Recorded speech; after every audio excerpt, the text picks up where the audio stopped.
20 জন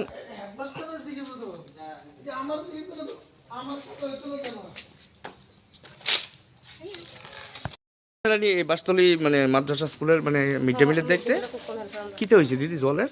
sir আমাদের এখানে জলের প্রচণ্ড সমস্যা। আমরা এখান থেকে অনেক দূর থেকে মানুষের বাড়ি থেকে জল আনতে হয়। আর আমরা জলের লেগে আমরা ছাত্রছাত্রীদের খুব ভালো মতো রান্না করে খাওয়াইতেও কষ্ট হয়। আর লেট্রিনে ধরলো আমরা মহিলা মানুষ জানে না, এদিকে তো কিনো দিকে যাইতে থাকে মানুষের বাড়িতে যাইতে লাগে। আমরা বাড়িতে অনেক দূর, বাচ্চারা একজনও ধরলো স্যার এই এদিকে এদিকে যায়, একবার ডাইরেক্ট বাড়ি যায়। কারো বাড়িতে কতদিন দিবে স্যার? লেট্রিন আছে কিন্তু জল নাই স্যার, জল নাই, জলের কারণে। আর আমরা স্যার দেখে নাই একটু আমরা ভিতরে আমাদের এদিকে অনেক বললাম আপনাদের এই মাদ্রাসা স্কুলে নাকি জলের খুব সংকট। এখানে জলের দারুণ অসুবিধা, যদিও এখানে জলের ব্যবস্থা থাকার পরেও একটা পাম্প আছে এখানে, কে জল দেবে এ বিষয় নিয়ে একটা বিতর্ক হইয়া মোটামুটি এটা প্রায় বন্ধ।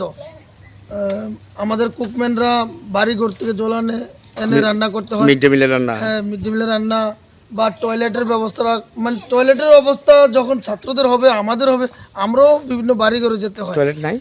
হ্যাঁ, টয়লেট আছে কিন্তু জল নেই। জল নেই। তো এই ক্ষেত্রে আমরা আমাদের মাদ্রাসা থেকে আমরা আইএসআরকেও আমরা জানিয়েছি। জানানোর পরে স্যারের মতো মোটামুটি বিভিন্ন জায়গাতে জানিয়েছে। আমরা পিডাব্লিউডিতে ডিডাব্লিউএসও জানিয়েছি, কিন্তু এ পর্যন্ত কাজের কাজ কিছু হয় বলে আমার মনে হয় না। মানে কত বছর ধরে এই জলের সমস্যা স্কুলে? না মোটামুটি ইদানিং অনেকদিন থেকে, অনেক কয়েক মাসও হয়ে যাবে। নাম কি আপনাদের এই স্কুলের? বাসতলী জুনিয়র মাদ্রাসা। কতজন আছে ছাত্রছাত্রী? এখানে 20 জন। আর শিক্ষক শিক্ষিকা? আমরা শিক্ষক 2 জন আছি। তিনি গিয়েছেন উনি? হ্যাঁ। নাম কি? আমির হোসেন। আপনার নাম? মোহাম্মদ জাকির হোসেন।